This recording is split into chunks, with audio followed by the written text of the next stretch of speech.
हमने बेटा कुछ चीजें पढ़ ली थी। अब साउंड में आगे देखिए क्या है, ठीक है। आगे देखिए साउंड में हमने यहाँ तक पढ़ा था, शायद यहाँ तक ना। Sound needs a proper medium for the propagation. इससे पहले हम वोकल कार्ड वाला पढ़ा था, ये पढ़ेंगे, ठीक है। Sound produced by the human being, ठीक है। How the sound is produced by the human being, we were discussing on this topic, ठीक है। हम इस पर डिस्कस कर रहे थे कि साउंड किसी भी ह्यूमन बीइंग में कैसे प्रोड्यूस होता है। समझ में आ गया ना। अब देखो साउंड किसी भी ह्यूमन बीइंग में बेटा it is produced with the help of a voice box. It is produced with the help of a voice box. Voice box के थ्रू ये प्रोड्यूस होता है साउंड, ठीक है। इतना समझ में आ गया। अब देखिए यहाँ पे क्या है आपका कि ये जो आपका वॉइस बॉक्स है, this is the voice box. ये आपका बेटा वॉइस बॉक्स है, ठीक है। आप क्या करो अपने नेक रीजन पे, put your hand on the neck region, you will feel some vibration. आप कुछ वाइब्रेशंस वहां पे फील करोगे। That is the voice box. वो हमारा बेसिकली क्या है, that is the voice box. जो हम वाइब्रेशंस फील करते हैं that vibrations are called the voice box. उन वाइब्रेशंस को वो वाइब्रेशन जहां से आ रही है उसको वॉइस बॉक्स कहते हैं, ठीक है। तो वॉइस बॉक्स अब यही क्या है, जब भी मेल जो होते हैं उसमें ये वॉइस बॉक्स क्या होता है बेटा, बहुत ज्यादा क्या होता है, निकला होता है, बाहर के साइड होता है। That is called the Adam's apple. Adam's apple इसी को तो कहते हैं। वॉइस में जब ये वॉइस बॉक्स ज्यादा निकला होता है तो that is called the Adam's apple. और गर्ल्स में ये नॉर्मल कंडीशन में रहता है। गर्ल्स में ये इतना नहीं निकला रहता है जितना बॉयज में रहता है, ठीक है। समझ में आया सबको। अब देखो वॉइस बॉक्स को ही हम लैरिंग्स कहते हैं। वॉइस बॉक्स को ही हम क्या कहते हैं, it is also called the larynx, ठीक है। इसमें लिखा हुआ है put your fingers on your throat and find the heart burn that seems to move when you swallow. This part of the body is known as the voice box. It is the upper end of the windpipe. Windpipe के just upper end पे ये होता है हमारा, ठीक है। It is on just upper end of the windpipe, ठीक है। Two vocal cords are stretched across the voice box or the larynx in such a way that it leaves a narrow slit between them for the passage of air, ठीक है। दो vocal cords होते हैं are stretched across the voice box, जो voice box के cross stretch होते हैं और such a way ताकि वहां पे क्या हो, एक narrow slit हो। और जो narrow slit है बेटा इससे क्या हो, passage of air, ठीक है। पैसेज ऑफ एयर है, एक दो वहां पे नैरो स्लिट्स हैं जिससे जो एयर है वो पास होती है हमारी थ्रू दिस विंड पाइप, ठीक है। विंड पाइप के थ्रू ट्रैकिया कहते हैं, जिसको हम ट्रैकिया कहते हैं, ठीक है। फेरिंग्स किसको कहते हैं, फेरिंग्स किसको कहते हैं, can you tell me pharynx किसको कहते हैं बेटा। लैरिंग्स तो आप समझ गए, larynx is called the voice box. What is the pharynx, anyone wants to tell pharynx क्या होता है।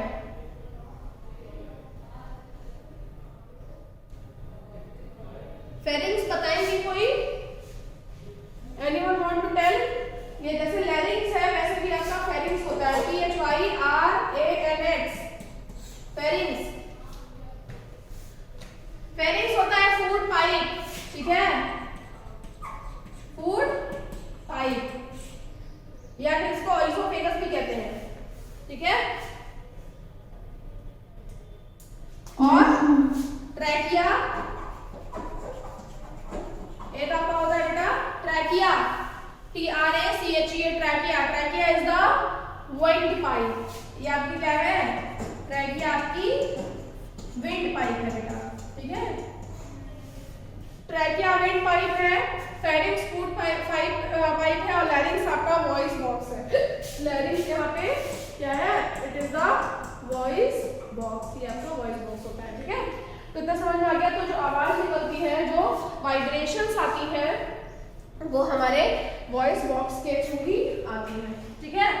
वाइब्रेशंस प्रोड्यूस होती है और इस तरह से क्या होता है, हम बोल पाते हैं, ठीक है। यहाँ पे देखो वॉइस बॉक्स इन ह्यूमन, यही आपका वॉइस बॉक्स है, ठीक। नेक्स्ट है sound needs a medium for the propagation. Sounds को एक मीडियम की नीड होती है फॉर द प्रोपगेशन। प्रोपगेशन मतलब होता है बेटा फॉर द मूवमेंट। साउंड को एक जगह से दूसरी जगह मूव करने के लिए इट नीड अ मीडियम। किसी भी मीडियम की नीड होती है। अगर medium will not be there then the sound will not be move from one point to another. अगर मीडियम नहीं होगा तो साउंड एक जगह से दूसरी जगह तक मूव नहीं कर पाएगा हमारा, ठीक है।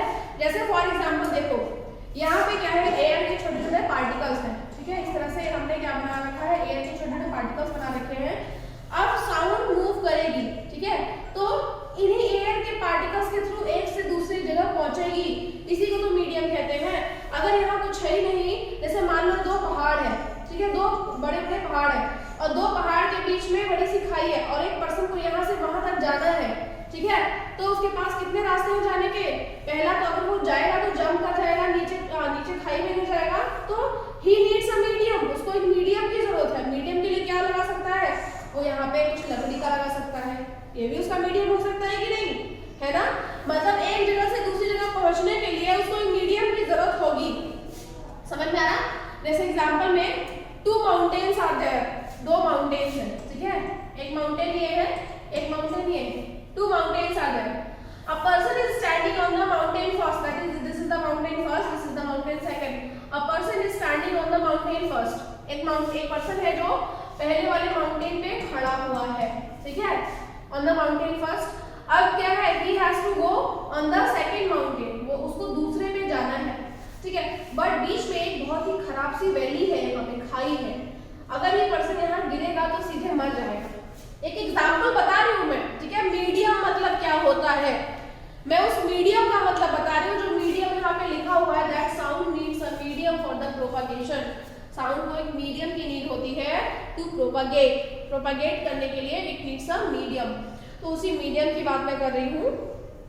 यहाँ पे देखिए क्या होगा कि when the person wants to move from position A to position B या from position first to position second, then what happen, क्या होगा, क्या करेगा वो, या तो वो कूद के जाएगा, ये जंप लगाएगा एयर में, डिस्टेंस काफी ज्यादा है तो ऑब्वियसली किसी भी पर्सन की इतनी कैपेसिटी नहीं है कि वो जंप लगा के यहाँ तक जा सके। मतलब वो बीच में यहाँ पे आएगा तो वैली में ये गिर जाएगा and he will be dead, he और शी जो भी है वो डेड हो जाएगा, ठीक है। लेकिन अब उसके पास mediums, and now he will search the medium. अब वो मीडियम्स को सर्च करेगा, that how can I reach from mountain 1 to mountain 2। मैं माउंटेन 1 से माउंटेन 2 तक कैसे रीच कर सकता हूँ। I will think about the mediums. Now he will started thinking about the mediums. अब वो मीडियम सोचेगा तो उसको क्या समझ में आएगा कि अगर मैं एक लकड़ी यहाँ से यहाँ तक रख देता हूँ, मान लीजिए कोई भी ब्लॉक है, वुडन ब्लॉक है, if I put the wooden block from this mountain to this mountain, means I'll cross that particular mountain and I'll reach to the mountain second mountain पे पहुँच जाऊँगा। या फिर he will take a rope, एक रस्सी ले लेगा, रस्सी को फेंक कर यहाँ से बांध देगा कि नहीं, और फिर मे भी रस्सी पे लटकते हुए चला जाए, ठीक है। रस्सी में कोई नुकीली चीज यहाँ से फेंकेगा, रस्सी इस माउंटेन में फंस जाएगी, तो क्या करेगा, मे भी उस रस्सी से लटक के जाए, ठीक है। या फिर उस रस्सी पे जो आजकल आते हैं कौन से वो जो आपके आयरन के होते हैं, उससे स्क्रॉल करके जाए, ठीक है। तो उसके पास मीडियम्स है। Now he is having the medium to move from one position to another in the same way. अगर मीडियम नहीं तो जा नहीं पाएगा, मतलब वो यहाँ पे अगर उसका फूड यहाँ पे रखा हुआ है तो फूड लेने को जा ही नहीं सकता है, if he is not having any medium. तो for that he needs a medium, and how he will search the medium, he will search his own medium by applying such as bricks, क्या कर सकता है वो, wooden block apply कर सकता है, ropes apply कर सकता है, इस तरह से वो इससे जा सकता है। या फिर मीडियम के लिए वो एरोप्लेन भी वो ले सकता है, वो भी एक मीडियम हो गया पहुंचने के लिए यहाँ से यहाँ तक। वो पैराशूट भी ले सकता है, पैराशूट से भी वो इस मीडियम से यहाँ इस माउंटेन से उस माउंटेन तक जा सकता है, दैट इज द मीडियम। तो वही तो हमारा मीडियम हुआ। अब यहाँ पे क्या है, sound also need a medium for the propagation. Sounds को भी मीडियम की नीड होती है to propagate from one position to another. अब मीडियम में भी बेटा आपके 3 तरह के मीडियम आते हैं। पहला आपका सॉलिड मीडियम आएगा, ठीक है, पहला मीडियम जो होगा that will be the solid होगा, ठीक है। दूसरा मीडियम लिक्विड होगा और तीसरा मीडियम गैस, क्योंकि हमारे एटमॉस्फेयर में बेसिकली यही 3 टाइप के मीडियम एग्जिस्ट करते हैं, सॉलिड, लिक्विड एंड गैस, ठीक है। तो यहाँ he will get the 3 types of medium. One is the solid, sound की बात कर रही हूँ, sound will get the 3 types of medium, one is solid, another one is the liquid, जो दूसरा मीडियम इसको मिलेगा दैट इज द लिक्विड, और तीसरा मीडियम जो है वो गैस है। समझ में आया? साउंड सबसे ज्यादा ट्रेवल करती है in the gaseous medium. Gaseous medium में इसकी स्पीड सबसे ज्यादा होती है that is 330 metre per second. ठीक है, the medium of sound in air is 330 metre per second. ठीक है, एक सेकेंड में 330 मीटर तक वो चल सकती है। ठीक है, और बेटा लाइट की स्पीड क्या होती है? 1 × 10⁸ मीटर पर सेकेंड। ठीक है, 1 × 10⁸ metre per second, that is the speed of light. Speed of light is 1 × 10⁸ metre per second.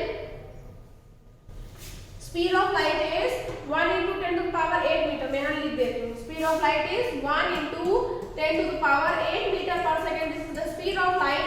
And sound क्या होगा? स्पीड ऑफ साउंड आपका क्या होगा? 330 मीटर पर सेकेंड। तो कौन ज्यादा हुआ? ऑब्वियसली लाइट का स्पीड ज्यादा हुआ एज कंपेयर टू साउंड का स्पीड से। एयर में, एयर की बात कर रही हूँ, दिस इज द मीडियम। यहाँ पे जो हमारा मीडियम है दैट इज द एयर। ठीक है, तो एयर में जो साउंड की स्पीड होगी that is 330 metre per second, और जो आपकी स्पीड होगी जिसकी लाइट की होगी वो 1 × 10⁸ मीटर पर सेकेंड होगी।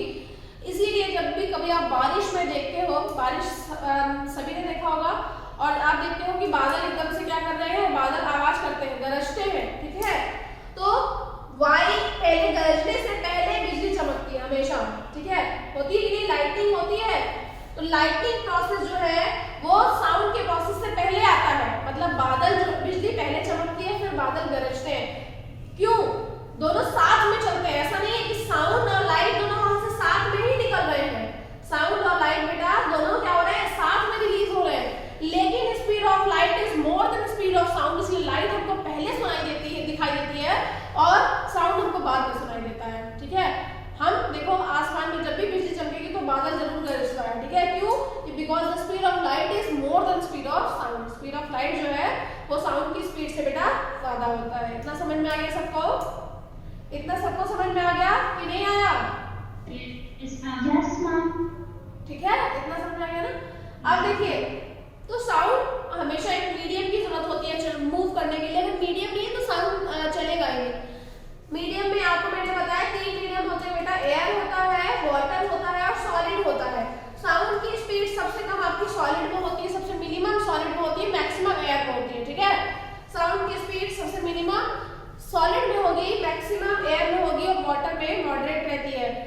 देखो, दो बंदे, जैसे मान लो 10 मीटर की दूरी पे दो स्टूडेंट्स खड़े, दो बच्चे खड़े हैं। ठीक है, जैसे मैं एग्जांपल यहाँ पे आपको देती हूँ। जैसे ये देखिए, एक स्टूडेंट यहाँ पे खड़ा हुआ है, वन इज है, और दूसरा यहाँ पे है। ठीक है, पहले केस में इन दोनों के बीच जो डिस्टेंस है दैट इज मान लो 100 मीटर है, 100 मीटर की दूरी है। अगर ये यहाँ से, ये एयर की बात कर रही हूँ, I am talking about the air. अगर ये यहाँ से चिल्लाएगा तो ऑब्वियसली ये बच्चा सुन लेगा, क्योंकि एयर में साउंड की स्पीड ज्यादा है तो ये सुन लेगा। एयर की बात कर रही हूँ, तो the child will able to listen. अगर वो तेज से बुलाएगा, जैसे मान लो सक्षम है, सक्षम को सूर्यांश बुला रहा है, तो सूर्यांश बोलेगा सक्षम, तो सुन लेगा कि हाँ सूर्यांश। ठीक है, अगर वो कहाँ पे होगा? अगर वो उसमें होगा, किसमें? एयर में होगा। लेकिन अगर इमेजिन करो कि सक्षम और सूर्यांश दोनों कहाँ पे है? पानी में है, पानी के अंदर है। अब जब यहाँ पे सक्षम सूर्यांश को कॉल करेगा, then Suryansh won't be able to listen the voice of the सक्षम। Why? क्यों नहीं सुन पाएगा? क्योंकि speed of sound in the water is less.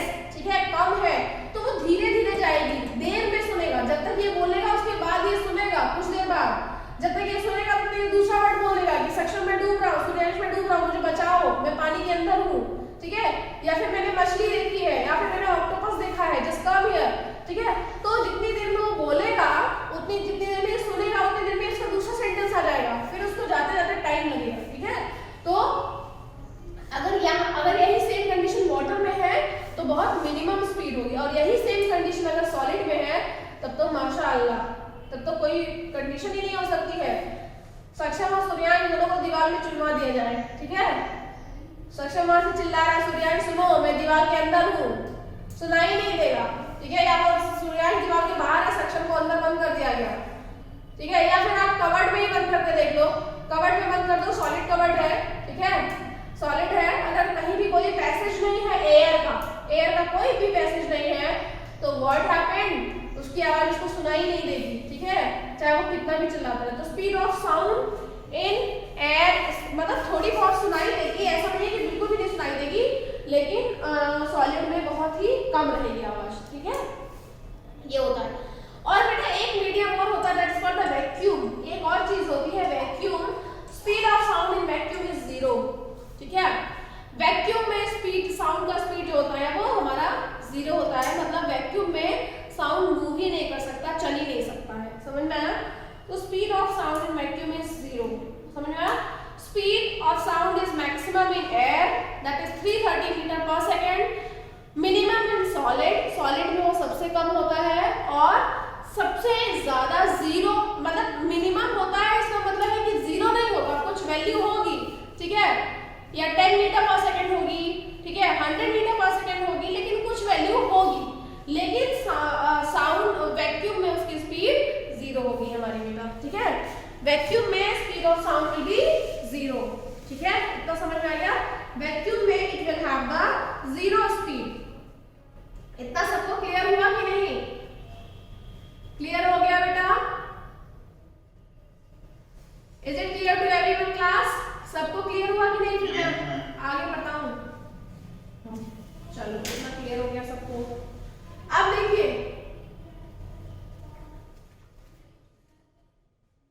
आगे देखो बेटा, ये जो एक्टिविटीज दी हुई है ये वही सेम एक्टिविटीज डिफाइन करती है कि जैसे आप वाटर में है, देखो be careful the water should not be entering your air, मतलब आपको पानी में जाके ये मतलब वो करना पड़ेगा ये एक्सपेरिमेंट, इसीलिए ये बेसिकली आप करेंगे नहीं because it can be harm, ठीक है। ये सिर्फ मैं आपको समझा दे रही हूँ, बट ये आपको करना नहीं है। ऐसा नहीं है कि जाओ गंगा में डुबकी लगा के आप एक्सपेरिमेंट करके देखने लगो कि yes ma'am I want to see that the speed of sound in air and speed of sound in water and speed of sound in solid, या फिर खुद को अलमीरा में ही बंद कर लो, ऐसा नहीं करना है हाथ को, ठीक है। ये एक्सपेरिमेंट फिर आपको करना नहीं है, ये सिर्फ मैंने आपको बता दिया है ताकि आपको समझ में आता रहे कि that what is the speed of sound in the various mediums. Speed of sound various medium में आपका क्या होगा ये आपको समझ में आता रहे, ठीक है। इतना समझ में आ गया सबको? Yes ma'am. ठीक है, yes ma'am.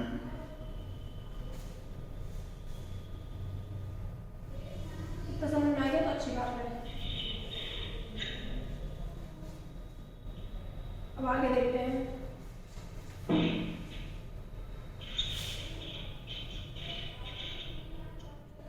Can you think an explanation? It is possible that decreasing the amount of air in the tumbler had something to do with the decreasing of loudness of the ring.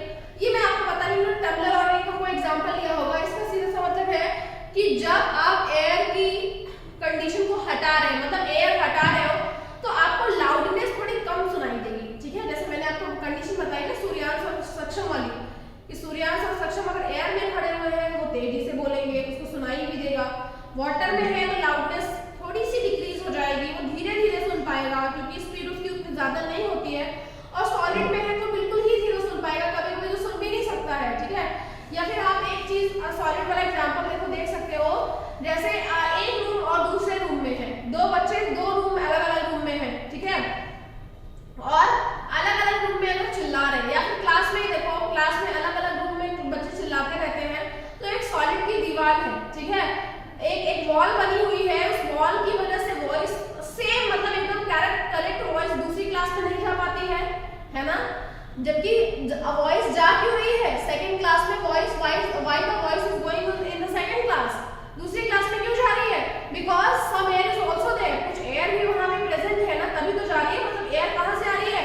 Through the window, through the door, वहां से air मिल रही है और उस air को medium बना के वो साउंड दूसरी क्लास तक पहुंच रही है, ठीक है।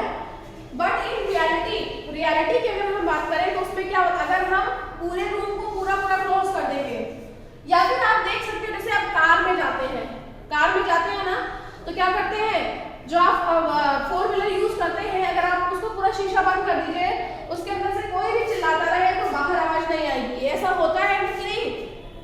सबने ऐसा फील किया है कि अगर आप किसी भी 4 व्हीलर से जा रहे हो, ठीक है, और उसके पूरे के पूरे आप जो उसकी विंडो है उसको बंद कर दीजिए, शीशे जितने भी उसके मिरर लगे हुए हैं यू हैव टू क्लोज, सब बंद कर दो।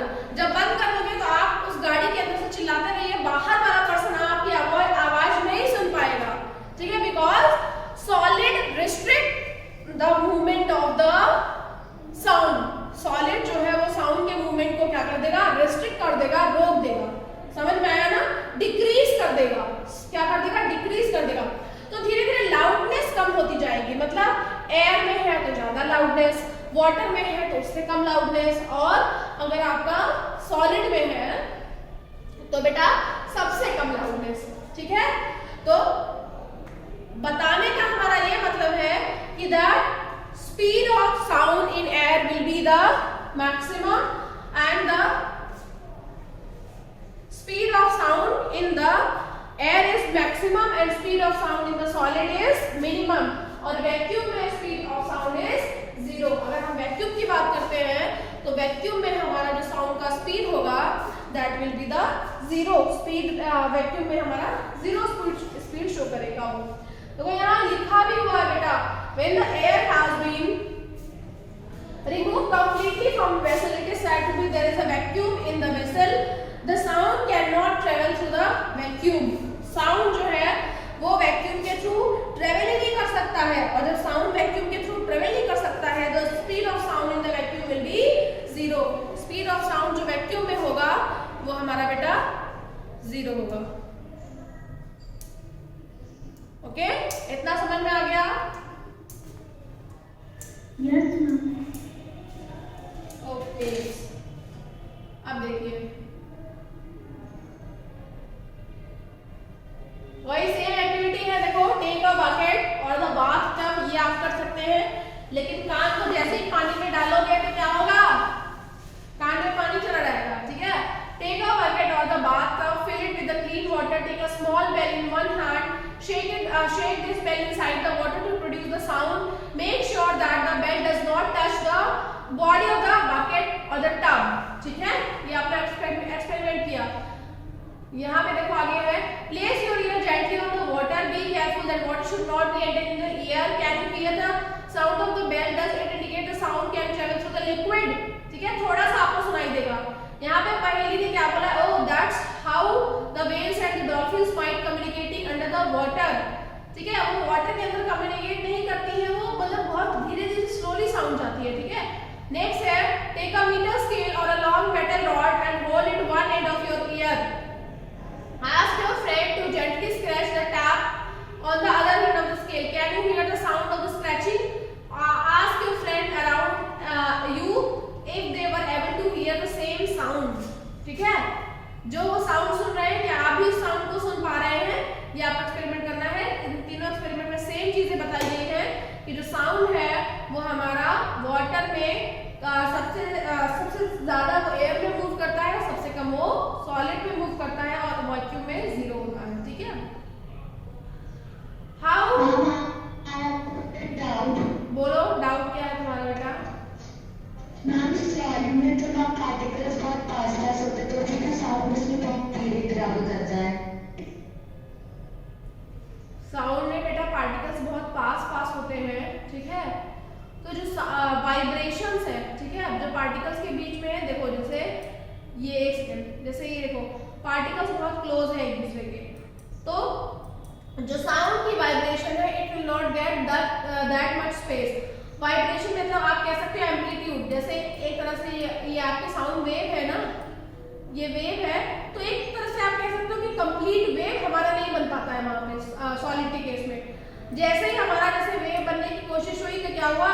नेक्स्ट केस में हमारा जो मीडियम है उससे मतलब जो मीडियम दैट इज सॉलिड, तो सॉलिड में हमारी वेव टकरा के वो पर्टिकुलर क्या कर पाती है, या तो फिर आप ये तो टफ हो गया, आप ऐसे समझ सकते हो। देखो जैसे देखो एयर में पार्टिकल्स दूर दूर है, 1 2, देखो जैसे मैं थोड़ा बड़ा बना के दिखाती हूँ आपको तब आपको समझ में आएगा, ठीक है। देखो जैसे एयर में पार्टिकल्स देखो, यहाँ पे देखो, यहाँ पे देखना, ठीक है।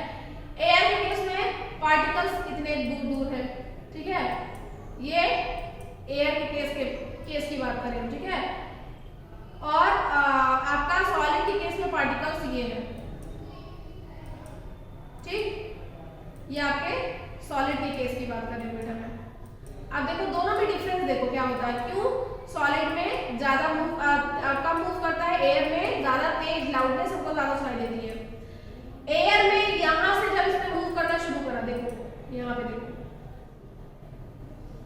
एक सेकेंड,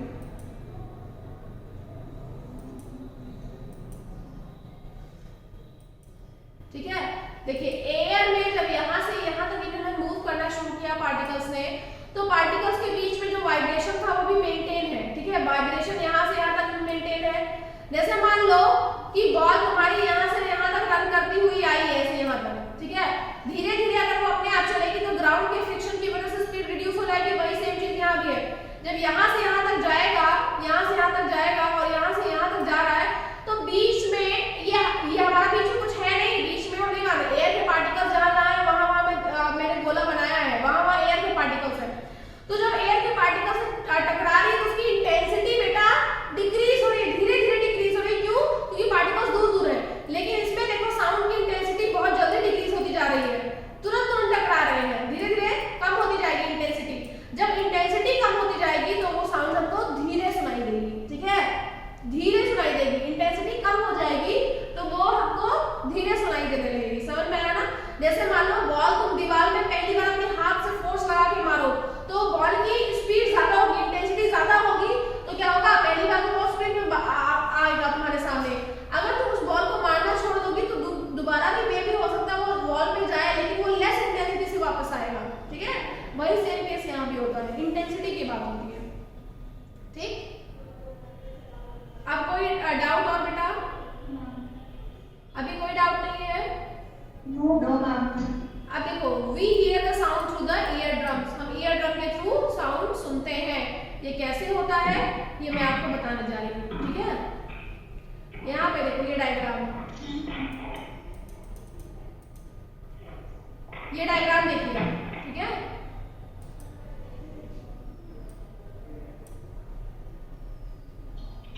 एक्सक्यूज मी मैम। हाँ बोलो। मैम क्या ग्रेविटी खींचती है? किसको, साउंड को? नहीं बेटा, मैम ग्रेविटी नहीं खींचती? ना ना ना, ग्रेविटी साउंड को नहीं खींचती है। Sound is a wave, wave को ग्रेविटी नहीं खींच सकती है बेटा, ठीक है, वो कोई पार्टिकल नहीं है, वो वेव के फॉर्म में है, समझ में आया ना। तो वेव के फॉर्म में है तो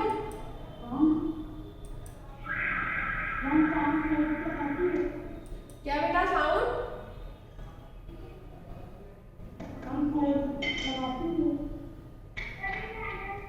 फोर्स नहीं लगाती है, वाइब्रेशंस कराती है, ठीक है। मैं अब बता रही हूँ, देखो जैसे मैं स्ट्रक्चर ऑफ ईयर पढ़ाऊंगी तो कैसे साउंड मूव करता है ये मैं आपको बता दूंगी, ठीक है, तब आपको समझ में आ जाएगा, ठीक है। अब देखो मैं लिखने जा रही हूँ, ये डायग्राम सबकी बुक में बना है, सब लोग देखो और सेम लेबलिंग कर लो जो मैं यहाँ पे बताने जा रही हूँ आपको, ठीक है। सेम लेबलिंग करिए इस डायग्राम की, उसके बाद मैं बताऊंगी। ये आपका ईयर पिना है, ईयर पिना, PINNA होता है, ठीक है, ईयर पिना। ईयर पिना मतलब आउटर ईयर, ठीक है।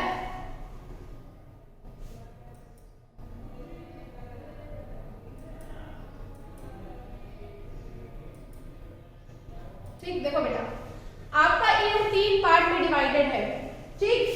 वो 3 पार्ट कौन कौन से हैं ये भी मैं यहाँ पे लिख दे रही हूँ। वो 3 पार्ट आपके ईयर के कौन कौन से हैं वो भी मैं आपको यहाँ पे बता दे रही हूँ। देखो सबसे पहला जो पार्ट है यहाँ से यहाँ तक का पार्ट, ईयर ड्रम का पार्ट, ठीक है। ईयर ड्रम यहाँ से आपका होता है, यहाँ से यहाँ तक के पार्ट को आप क्या कहते हो? अच्छा, इंटरनल एक्सटर्नल और अंदर वाला मैं बाद में बताती हूँ। सबसे पहले मैं आपको ईयर के पार्ट्स बता देती हूँ, तब आपको समझ में आएगा कि कौन सा पार्ट कहाँ पे बिलोंग करता है, ठीक है। देखो सबसे पहला हमारा ये ईयर पिना है। ईयर पिना के बाद जब अंदर आते हैं तो ये आपका ईयर ड्रम है। This is the ear drum, sorry ear drum DRUM, ठीक है। ईयर ड्रम है बेटा, ठीक। ये 3 हड्डियां हैं आपकी, मैं कौन कौन सी बता रही हूं, इंकस, मैलस और स्टपीज, ठीक है। इंकस मैलस, हाँ ये आपकी बेटा इंकस है, INCUS, इंकस, ठीक है। ये जो बीच वाली हड्डी है that is the malleus, MALLEUS, malleus, ठीक है। जो ये अंदर वाली हड्डी है that is stapes, this is the smallest bone of our body. Incus, malleus और stapes, stapes is the smallest bone of our body. ये जो आपको गोली सी दिख रही है दैट इज द स्टेपीज है, वो गोल वाली हड्डी स्टेपीज है। और स्टेपीज क्या है, हमारी ईयर का, बॉडी का सबसे स्मॉलेस्ट बोन है, ठीक। ये जो आपको दिख रहा है ऐसे सर्कल में, इसमें इस तरह से ऐसे गोल गोल ऐसे स्ट्रक्चर पाए जाते हैं, बिंदी बिंदी टाइप के। इसको हम कॉक्लिया कहते हैं, COCH होता है स्पेलिंग।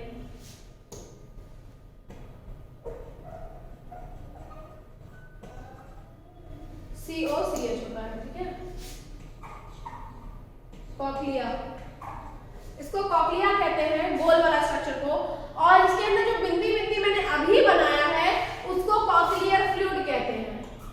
जो बिंदी बिंदी करके मैंने अभी बनाया है रेड कलर से आप देख सकते हो, that is called the cochlear fluid, cochlear fluid, ठीक है। ईयर के अंदर कॉक्लियर फ्लूइड पाया जाता है। ये जो नीचे ट्यूब दिखाई दे रही है, इस ट्यूब को यूस्टिचियन ट्यूब कहते हैं, this is called the Eustachian tube. इसको बेटा हम यूस्टिचियन ट्यूब कहते हैं, ठीक है। This is called the Eustachian tube, ठीक है। कॉक्लिया से आपको देखो एक इस तरह से स्ट्रक्चर यहाँ बाहर दिखाई दे रहा है, इसको हम ऑडिटरी नर्व कहते हैं। ओ गॉड, एक सेकंड बेटा,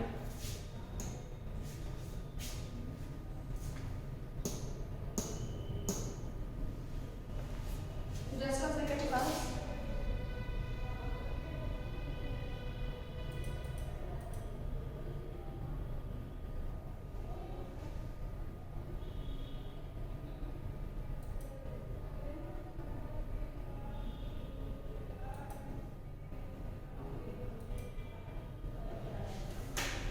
एक मैं सही कर दूं फिर।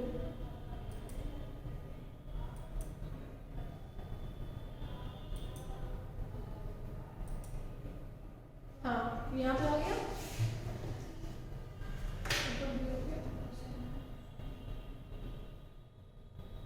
ये है ना, सबको इतना समझ में आ रहा है। अब देखो यहाँ पे इसको हम ऑडिटरी नर्व कहते हैं, AUDITORY, ऑडिटरी नर्व, ठीक है। सब लोग ध्यान देना, ऑडिटरी नर्व कहते हैं हम इसको, ठीक। इतना सबको समझ में आ गया, this is called the auditory nerve. Basically year में आपको इतना अभी तक पढ़ना है जो मैंने बताया है। Basically in ear you have to study about these, ये इतने क्या होते हैं ये आपको पढ़ना है स्ट्रक्चर ऑफ ईयर में। बहुत ध्यान से सुनिएगा, आपको समझ में आ जाएगा। स्ट्रक्चर ऑफ ईयर में दोबारा नहीं पढ़ाऊंगी, किसी को एग्जाम में आता है स्ट्रक्चर ऑफ ईयर, इसलिए मैं बोल रही हूँ, ठीक है। आपका ईयर पिना से लेकर आपका ईयर ड्रम तक एक्सटर्नल ईयर होता है। कौन सा ईयर, एक्सटर्नल ईयर। ईयर पिना से ईयर ड्रम तक एक्सटर्नल ईयर, ठीक है बेटा। अब आपका ब्लू से मैं बना दे रही हूं, आपका ईयर ड्रम से लेकर, मतलब जहां से आपका ये ईयर ड्रम शुरू हो रहा है, ईयर ड्रम से लेकर कॉक्लियर फ्लूइड के पहले तक, मतलब जहां तक बोन आ रही है आपकी, ये पार्ट का पूरा, ठीक है। ईयर ड्रम से लेकर पूरा ये पार्ट आपका मिडिल ईयर में आता है, this is the middle ear. ये आपका क्या है बेटा, MIDDLE, मिडिल ईयर। ये आपका मिडिल ईयर है। इतना समझ में आ गया कि नहीं सबको। और बाकी जो बचा आपका, बाकी इसके बाद वाला दूसरे कलर से बना देती हूँ, देखो मैं पिंक से बना देती हूँ, ठीक है।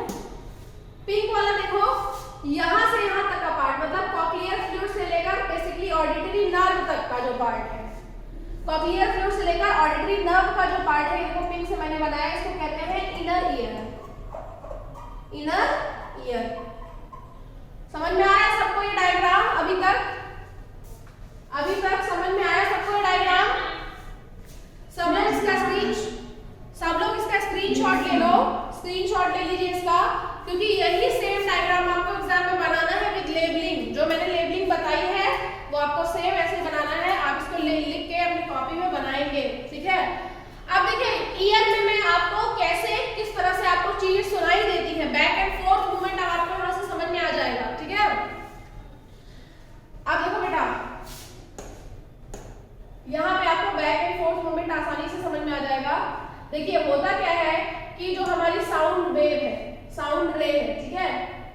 वॉयलेट कलर से बनाया जाता है, समझ में, ठीक है? साउंड रे है या साउंड वेव है, वो आपकी ईयर के थ्रू होते हुए यहाँ से इस तरह से अंदर जाती है। ईयर ड्रम में पड़ी जो साउंड वेव है ये आपकी क्या है? This is the sound wave, या फिर आप कह सकते हो साउंड है या साउंड वेव है। साउंड वेव है ये ईयर पिना के होते हुए, ईयर पिना से होते हुए कहाँ जाती है? ईयर ड्रम में जाती है। जैसे ही ये ईयर ड्रम में जाएगी, it started causing the vibration. जैसे ही ईयर ड्रम में जाएगी, जैसे आपने देखा होगा ना ऐसे ड्रम होता है, ड्रम पे ऐसे जब हम बीट बजाते हैं तो डम डम डम डम बजता है कि नहीं बजता है? सबने देखा होगा, है ना? इस तरह से होता है हमारा, डम डम डम डम बजना शुरू हो जाता है हमारा वो, तो that is the ear drum, ठीक है? ईयर ड्रम जैसे बजना शुरू होगा बेटा, जैसे ही ईयर ड्रम में वाइब्रेशन शुरू हो जाएंगे, मतलब ऐसे ऐसे ईयर ड्रम में बजना शुरू हो जाएगा, उसके बाद तुरंत ही क्या होता है?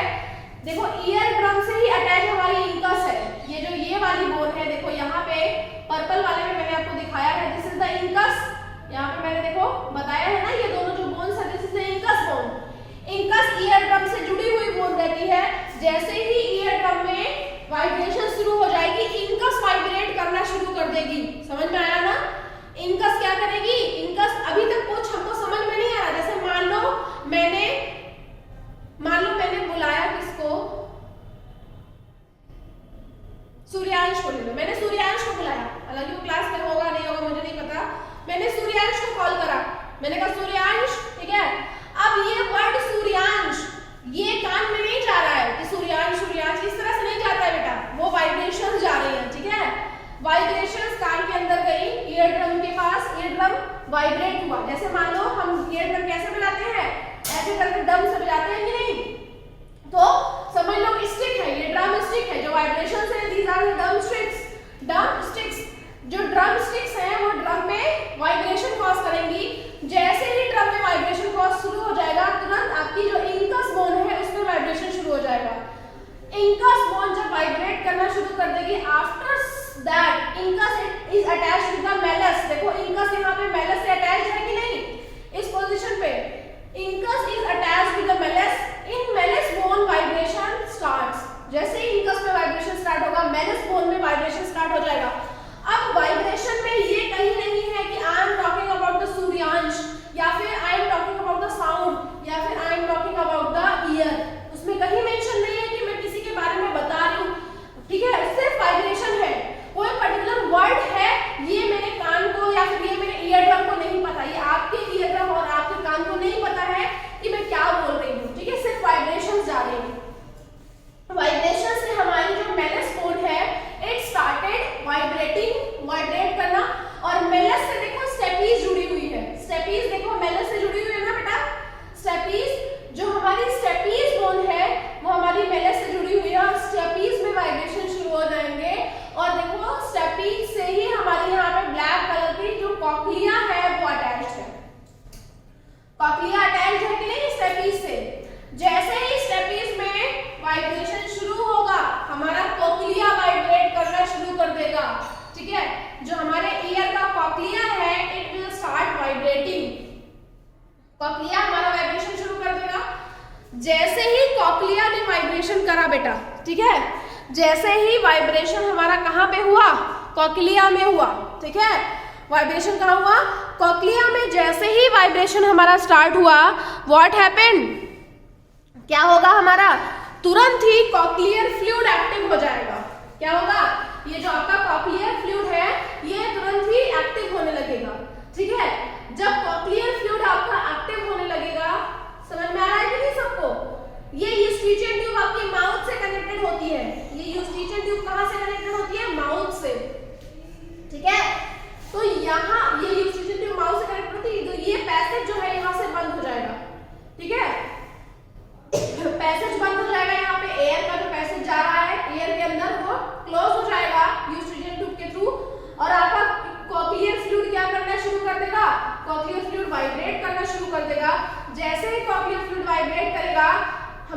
ऑडिटरी नर्व जो है, जो ब्रेन से अटैच्ड है, ये ऑडिटरी नर्व जाके ब्रेन से अटैच्ड होती है हमारी, ऑडिटरी नर्व तुरंत एक्टिव हो जाएंगी कि कोई वाइब्रेशंस आ रही है, ठीक है।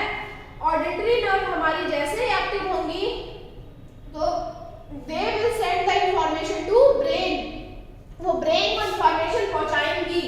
जैसे मान लो ये गरम प्लेट रखी हुई है, एक हॉट प्लेट है, एग्जांपल बता रही हूँ, this is the hot plate, और इस हॉट प्लेट को ये पर्सन बच्चा खड़ा हुआ है, इसने हॉट प्लेट को टच किया, उसको नहीं पता था ये हॉट प्लेट है, छोटा सा बच्चा, उसने छू लिया, लेकिन उसने तुरंत हाथ हटा लिया।